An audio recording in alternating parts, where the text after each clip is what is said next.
Everything on this plate carrier is fake. What a fucking great start to this video. Holy shit. I'm gonna hold on for this for the rest of the video. Everything on this plate carrier is fake. Kind of like me when I act like I have my life together, or the love of my ex-girlfriend. Just kidding, we ended on good terms. Now why is everything fake? Well, because number one, this is for Airsoft. I don't need like real Cryes just to play the BB war, but also because this is to test a theory. What theory? Well, the Crye SPC was originally made to be a maritime plate carrier that has good airflow and also good water drainage. And I thought, hey, this is Airsoft, I don't need real plates. What if I combine this with ventilated plates to, allow for maximum airflow? Because if you couldn't tell, I sweat a lot and it's summer. So I don't think it matters if I have real Crye if the worst thing I'm sweating through is a one-day CQB game day and not a multi-day patrol on the outskirts of Afghanistan. As I said before, the base of this plate carrier is a Crye SPC replica for like 60 bucks with, and this is really important, a first spear tubes adapter for the left cummerbund, because if you know me, you know that I'm a big fan of QD cummerbunds and shoulder straps, unlike other people who like Velcro more. But a anti-plate carrier is just a vest with commitment issues, so it doesn't do anything until you load it up. So let's get into all the pouches here. Off to the right-hand side, we have my Ferro GP pouch. In here, I keep zip ties, a lighter, a multi-tool, batteries, and a extra lens wipe. And just besides that, I have my replica side plate pouches, because getting shot in the ribs, even just with BBs, hurts a ton. And they also help with weight distribution, because you take some of that load that would just sit on your shoulders onto your sides, combined with the structural cummerbund of the SPC, which is really nice. Right behind my GP, I also have trauma shears, hopefully just for the LARP, but if I need them, I have them to, cut open clothes or whatever.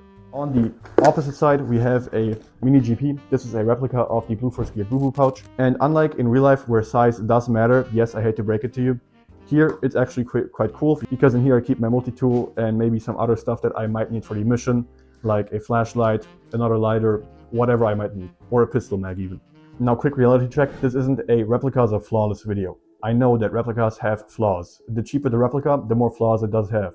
I don't know, the stitching, fraying open, the multicam being slightly off, or just the over material being too thin or just low quality. The lower the price, the worse this gets. The devil's in the details. However, with higher tier replicas like Second Gears or Pewtech, these problems are very minor to almost non-existent. So keep that in mind as we move along here. Speaking of moving along, let's continue with my Placard. Now this is a replica Haley Strategic TRMP. If you want to know more about this, I will link a video up there. But the TLDR is this mounts directly to the ABS Placard system. It's really nice because it's scalable. It can vary in types of ammunition that it carries, and it allows for fast reloads, not only by grabbing the mags like super fast while still retaining them with Kydex inserts, but also reinsertion. That was fucking cringe. Anyways, and in the front here I just have a right end drain with a little pen to write things down, obviously, mostly for the lock, of course. Moving to the back side, we have a Roll 1 IFAK right here with basic medical that I could use to stabilize a patient until actually trained professionals show up, because I'm just a first aid qualified medic, you could say, from my time in the military. However, I don't want to get too in the weeds there because I'm nowhere near qualified enough to actually speak about medical stuff on the internet. And then up here we have my back panel. Now, the astute among you might have already noticed that I have two zippers on here. That's because this is the Crye zipper, which might take Ferro back panels, but they sit way lower than they should be. And right here we have the actual Ferro zipper. That's because we have this thing on a Q-Tech Ferro zipper adapter with a Q-Tech banger back panel. I found both of these on the German Airsoft forum AskVZ in a wholesale listing where all the prices were listed separately. I texted the guy, hey, how much do you want for both the adapter and this back panel?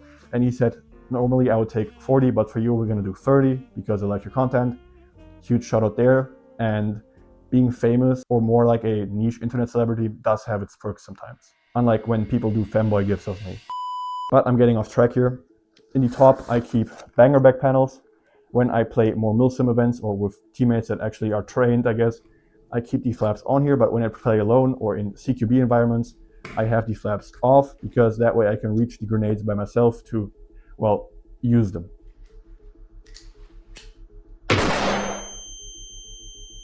In the lower half, for now I just keep a flag. What flag this is, you can figure out yourself if you're based enough. But on longer milsim events or stuff, I could keep extra water, snacks, or even magazines back here. And another cool thing about these back panels is I can easily just unzip them and throw on a backpack, no problem. That's why I like these back panels so much. And just for some context, Q-Tech does really good replicas in my opinion for a really good price. So 30 bucks for this was genuinely a steal.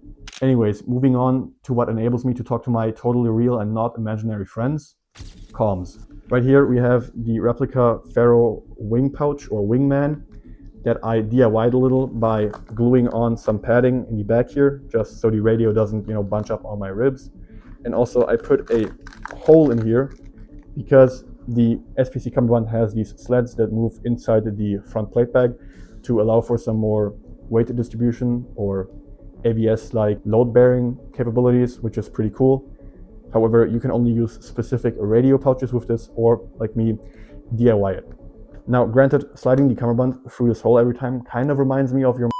And then we have a earmo PTT right here with the down lead cable routed in between these little loops right here that the SPC comes with, which is quite nice to kind of keep the snagging hazard to a minimum. And then the earmo PTT is connected to the FMA amps down lead, which is bunched up in this shoulder strap right here to just leave out the little end that actually goes into my FMA amps. Overall, the comm setup costs me about 50 bucks, with the radio being the most expensive part, and the earmo PTT that I bought for around 15 bucks off of Airsoft set, and so far it's been working fine. Addressing the elephant in the room, this super cool foam mount. This is a prototype from Strict 3D, an Australian 3D print company that does foam mounts. Video linked up here. Basically what happened is that I bullied Strict 3D into making a foam mount to my liking, which is how this turned out. And what's cool about this thing is that it takes multiple different phones. So for example, here we have a FMA Juggernaut replica for iPhone X phones, which fits in here flawlessly. But this can, for example, also take the iPhone 8 Juggernaut or just a normal sized iPhone 13 case. No problem. So basically any phone that you have can fit in here on a really low profile mount. Another cool feature of this is that you can detach your phone really quickly, which is nice either if you want to hand it off to your team leader so he can look on iTag or ATAG where you are on the map, or if you're running something like, I don't know, a gas mask like this, looking down onto your phone board that is mounted to your chest can be quite difficult, and taking the phone out to hold it in front of your face, there goes the mask, is quite nice. And then finally, the last piece of kit that I think is super underrated and that everybody should have on their kit is this little lens wipe. Doesn't matter where you buy it, from what company. Spiritus Systems makes these. I have one from Hama. These things are super cheap and super effective for, well, cleaning lenses. And then finally, before I forget it, yeah, I have a tourniquet down there as well. So overall, this entire setup cost me around 260 bucks. If you would buy all of this in real life in America, because if you buy it in Europe, it's going to be even more expensive because of taxes and stuff like that, you would end up around 1,100 to 1,200 euros or dollars, I think. I'm going to put that up right here. So basically, for a fifth of the price, I get this pick here set up for Airsoft and test all of it out, how well it works. Now, if you too want to save money, I highly suggest using the code Blauling_10 in the shop from Sovereign Design UK if you want to buy cool patches like this one for yourself. Link down in the description. So just to recap before I make my final point, I built out a full plate carrier for under 300 bucks that would normally cost 1,000 bucks. Now granted, this is obviously not real steel rated, right?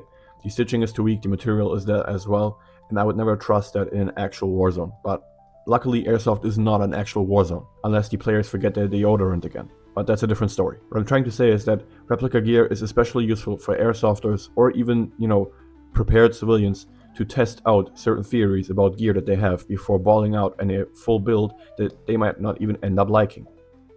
If you want to see more replica content, you should definitely check out my gear breakdown playlist where we'll break down my replica gears, but also follow along because I have a replica LV120 ordered for around 100 bucks and I'll definitely do a breakdown of that.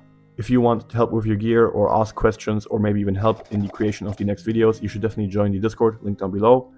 And that's all I have for you today. So until we see each other next time, LARP.